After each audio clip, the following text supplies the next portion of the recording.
Imagine being on the phone with your child. He's lost. It's the middle of the night and you're trying to find him. But he's still calm. He's walking, talking you through where he is. And then suddenly, out of nowhere, he screams. And then the line goes dead. No struggle, no cries for help, just silence. 17 years ago, one teenager's night of carefree fun quickly turned into one of the most bizarre and unexplainable missing persons cases when 19-year-old Brandon Swanson vanished without a trace. Thank you for joining us for this week's investigation. My name is Brianna, and I'm hot on the case.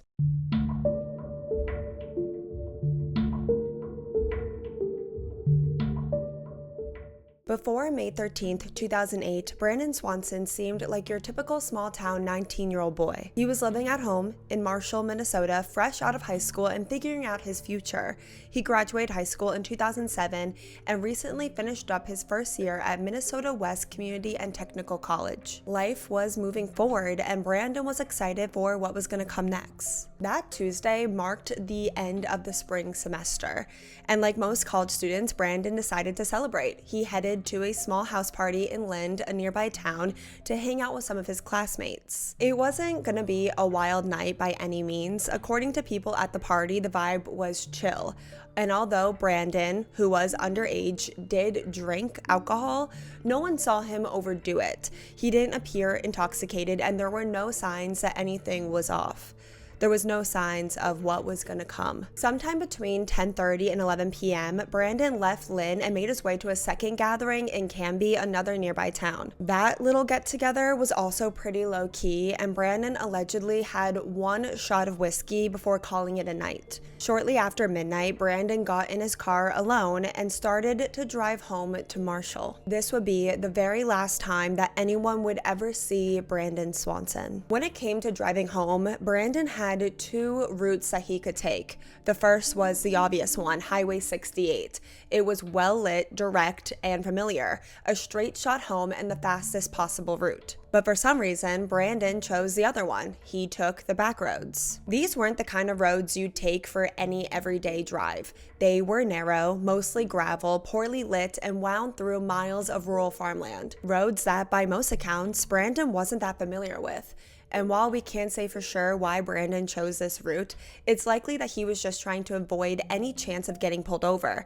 He was, after all, underage and drinking and driving. For the most part, the drive that Brandon took that night was pitch black. He was on narrow, unpaved gravel roads that twisted and turned without warning, roads that cut through miles of open farmland and empty fields. At some point during the drive, Brandon lost control of his car, veered off the side of the road, landing into a ditch. His car was stuck. No matter what he did, he couldn't drive forward or reverse out of it.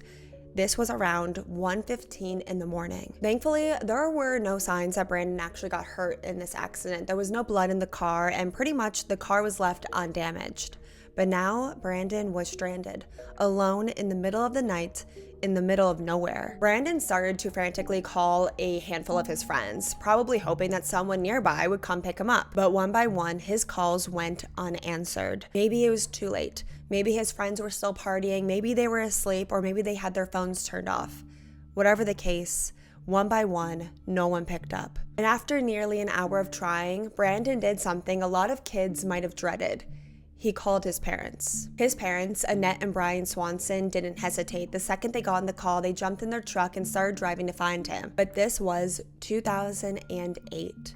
There was no iPhone pins to drop, no GPS sharing features, no Snapchat maps. Just Brandon, on the phone, trying to describe where he thought that he was. But the truth was, he wasn't really sure.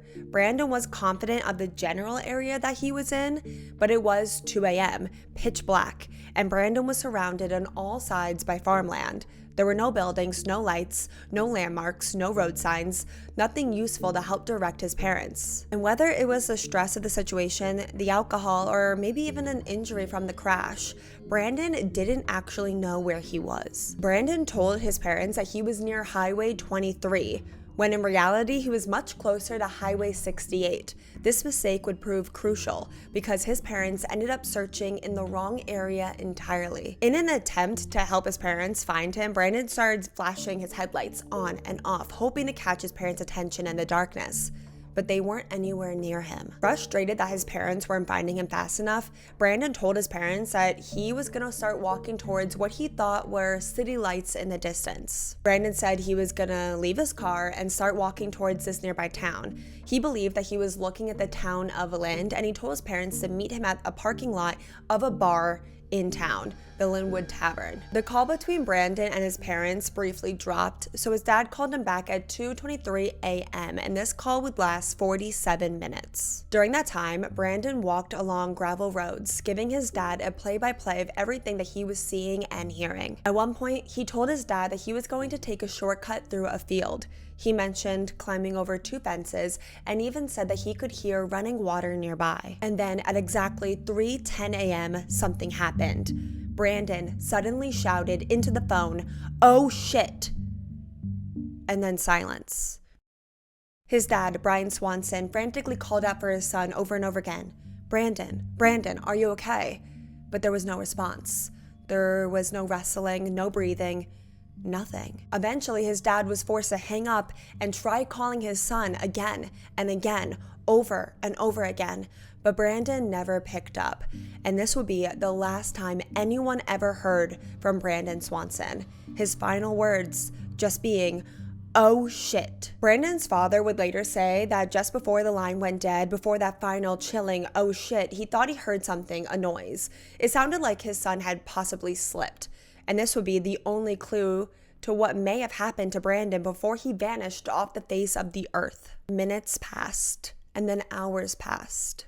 And Brandon's dad, he keeps calling him over and over again, but his phone would just ring endlessly. His father, Brian, kept driving around the back roads in the early morning hours, desperate to find his son.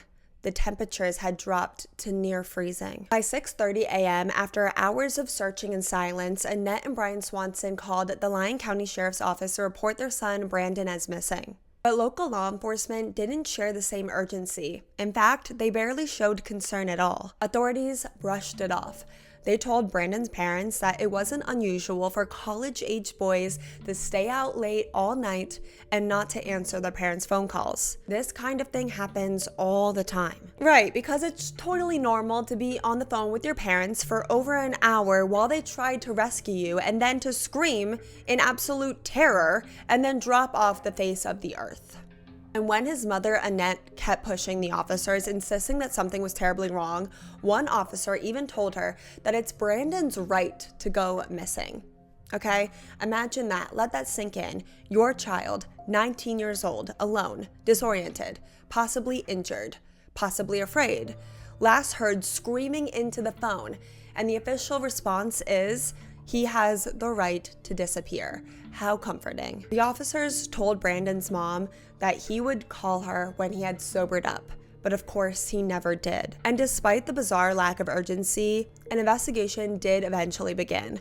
The authorities called Brandon's cell phone provider and started to look into his phone's single pins to narrow down exactly where he might have been. By around 12:30 that afternoon, roughly 9 hours after Brandon vanished, his car was finally found. It was stuck in a ditch on a remote gravel road, just like he described to his parents. But here's the thing. On the phone, Brandon was adamant that he knew where he was, or at least the general area.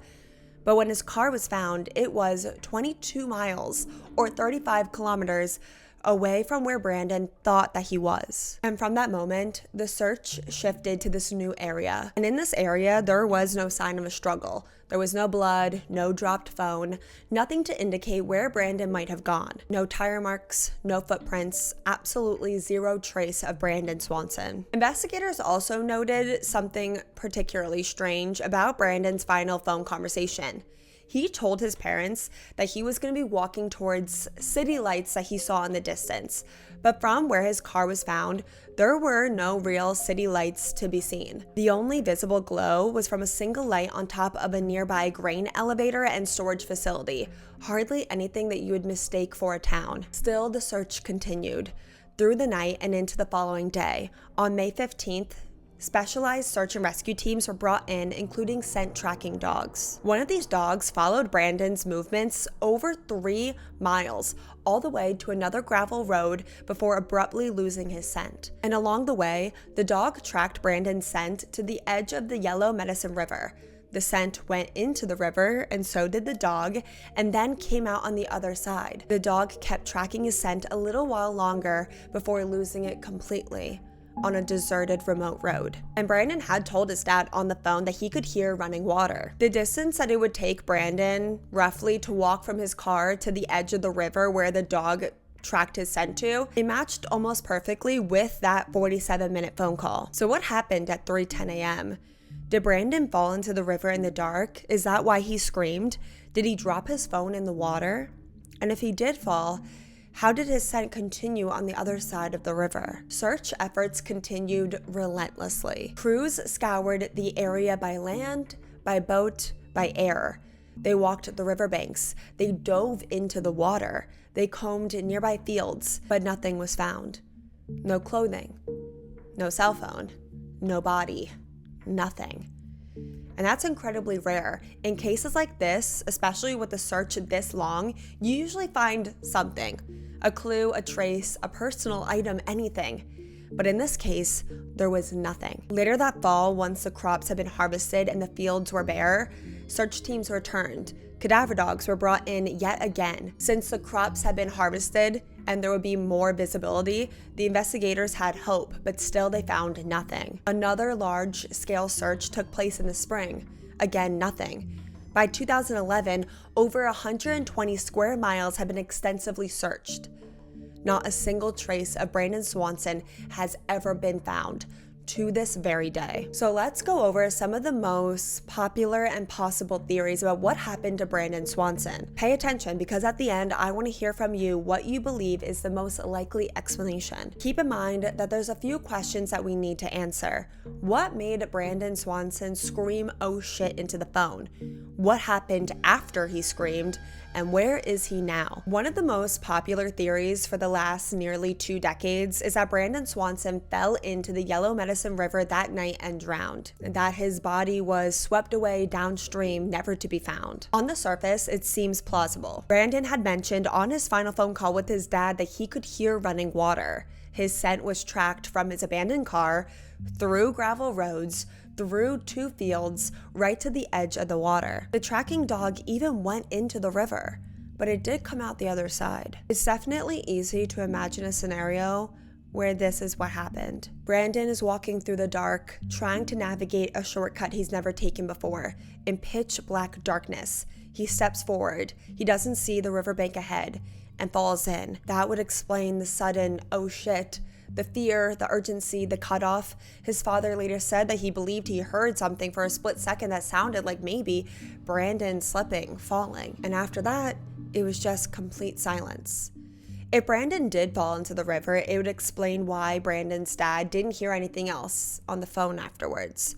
Maybe his phone fell into the water, although you would imagine that the call would immediately disconnect if his phone was completely submerged underwater. But here's where this theory really starts to fall off. The Yellow Medicine River isn't especially deep or fast-moving, especially not in the days following Brandon's disappearance. In fact, at the time, search teams described the river as relatively calm. Divers and searchers scoured it thoroughly in the days after he vanished. Not only was there no body found, there was no signs of anything. No clothing, no shoes, and no cell phone. And in the early days of the investigation, just because this was such a popular theory, even from the very beginning, metal grates were installed into the river. Literal metal gates put into the river at different points in the river to catch any evidence, a body, literally anything that would float downstream. If Brandon had drowned that night, it's very likely that his body or anything that belonged to him would have been caught in those gates. But again, there was nothing. So while the river theory seems logical at first, it's not without serious holes. For someone to vanish into the river without leaving a single trace behind, despite extensive searches and physical barriers, could he have fallen in? Sure. Could he have drowned? Maybe. But is it likely that nothing not a scrap of clothing, not a shoe, not even a cell phone was ever found? Not really, or at least not in my opinion. There's also a modified version of the river theory that suggests that Brandon didn't drown at all, but instead he fell into the river, but managed to climb out and then continue walking, just like the scent tracking bloodhound suggested. Brandon's scent was tracked to the river, but it did come out the other side. That's just not speculation. A trained bloodhound followed his trail 3 miles from his car through fields, over fences, directly into the Yellow Medicine River, then picked the scent back up beyond the water. It's entirely possible that Brandon Swanson did fall into the river, hence the panicked "oh shit" that he dropped his phone into the river, but he managed to climb back out. Now soaking wet and probably disoriented, he may have even been injured. He was definitely cold, but he was still alive.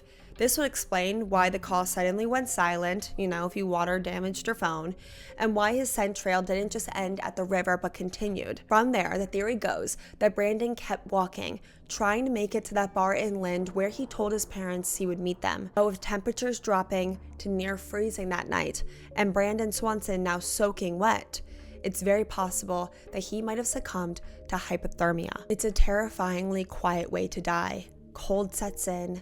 You lose clarity, you get confused, take wrong turns, you sit down when you should keep moving.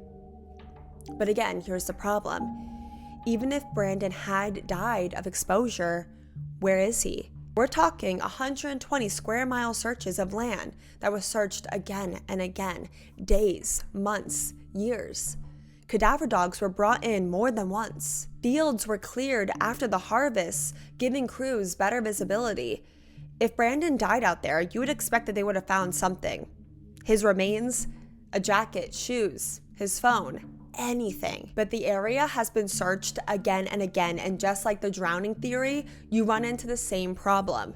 Not one trace of Brandon has ever been found. So while this version of Brandon falling into the river theory helps explain both the scream and the continued scent trail, it still leaves the biggest question unanswered. How does someone walk miles in the open countryside while in contact with their family and then disappear so completely that even over 17 years later, it's like they were never even there? There's another theory that's also been gaining traction over the years, one that blends Brandon getting injured in the dark with something far more sinister. The idea is this: when Brandon screamed out that final "oh shit" into the phone, he did fall, not into the river, maybe over a branch, over a rock, into a ditch. Possibly he twisted his ankle, broke a bone, or hit his head. Whatever happened, he was now injured, unable to keep walking. He may have thought that he would lay down to rest, hoping that morning would bring warmth and rescue, but morning brought something completely different. The theory is that early the next morning, a farmer heads out to tend his fields. He's got some kind of large farming vehicle, a plow, a harvester, some kind of equipment. He starts it up, just like he does every single morning. Visibility might still be low. Maybe there's fog. Maybe it's still a little dark out. Maybe he's not expecting to see anything lying in his path. And then he hits something. It's sudden, it's gruesome, and in that moment, the farmer realizes he's just run over a person, a teenager, and instead of calling it in, the farmer panics. He's just mauled the body of a young boy. Maybe he's terrified of being arrested, terrified of a lawsuit or a ruined reputation, and decides to cover it up, hides the body, destroys the evidence, buries Brandon somewhere that no one would ever find him. On the surface, this might sound like a stretch, but here's why some people find this theory disturbingly plausible. There was one farmer in the area where Brandon Swanson disappeared, for reasons unknown, refused to allow law enforcement to search his property, and to this very day has never allowed law enforcement to fully and thoroughly search his land. Now, is that shady? Yes. Is it proof that he killed Brandon? No. But in this case where there's literally no evidence, everything seems possible. But still, there are holes in this theory too. Cadaver dogs were used thoroughly throughout the search of the area. If Brandon had died on a farm in the local area, the dogs would have got a hit on something, but they didn't, as far as we the public know, because the police, I think, have kept some information like close to the chest and haven't released everything to the public. So it's possible that maybe cadaver dogs did get a hit near this farmer's property. So could a freak accident with farming equipment be the reason that Brandon Swanson disappeared? It's possible. Or maybe the particular farmer was just a private guy and didn't want an entire search party running through his farmland. It's like with every single theory in this case, there's always one piece missing, one thing that keeps it from feeling airtight. A darker spin on the farmer did it theory is the idea that Brandon didn't die by accident at all, but that he was shot and killed by a farmer. So here's how this theory goes. Brandon, he's walking through open farmland, open fields, just like he told his dad on the phone. He was cutting through fields because he was trying to get a shortcut to what he thought was a lint in the distance. It's the middle of the night. It's 2-3 a.m. What if a farmer sees someone unexpected walking through his land and assumed the worst? In rural areas, particularly ones where land ownership is deeply personal, people take trespassing very seriously. Some speculate that maybe Brandon was on the wrong guy's property and that a paranoid landowner confronted him with a gun. Now, if Brandon saw a farmer with a shotgun in his face, this would explain why he would scream out, "Oh shit," right before the call went silent. But it doesn't explain why his dad wouldn't have heard a gunshot on the other line of the phone. So while the idea of an angry farmer definitely seems possible, especially with that one farmer refusing to let his property be searched, we still run into the same issue with every single theory. There's no evidence that this happened. Again, cadaver dogs were brought in, and as far as we know, never got a hit of possible human remains. When there's no evidence that points to one theory, every theory seems just as likely. And that's exactly what happened with Brandon Swanson's case. With so little to go on, no blood, no trace, no cell phone, no evidence, people have been left to fill in the gaps with every possible explanation imaginable. Maybe Brandon Swanson was involved in something darker than anyone realized. This is something that's brought up in nearly every missing persons case, especially when we're talking about young adults. Could Brandon have owed someone money? Was he involved in drugs? Did Brandon get caught up with the wrong people? And that night, they caught up with him. Some have even speculated that maybe Brandon just ran off. He ran away to start a new life, but personally, I think that this theory is the least likely. There's also a theory that Brandon was just in the wrong place at the wrong time. Maybe someone was out late that night with bad intentions. Or maybe Brandon was hit by a car while walking in the dark, and whoever hit Brandon panicked and covered it up. This theory is likely to me because it would explain why those bloodhounds, the scent tracking dogs, just suddenly lost Brandon's scent alongside that gravel road. Maybe someone else had been drinking and driving that night, also decided that they would take the back roads, not expecting to run into anyone else, and instead ran someone over. Others have theorized that Brandon may have fallen into an abandoned well, a sinkhole, or some hidden part of the rural landscape that searchers simply missed. But again, with over 120 square miles searched over the years, it's hard to believe that nothing would have ever turned up. And then we get into the theories that are just truly bizarre because some have gone full paranormal. Some believe that Brandon was abducted by aliens or that he walked into another dimension, a time slip, a portal, just something supernatural. It sounds wild, and it is, but in a case where a person vanishes mid-phone call, literally disappears off the face of the earth, not a single trace of them ever found, can you really blame people for reaching for any explanation? Because here's the truth.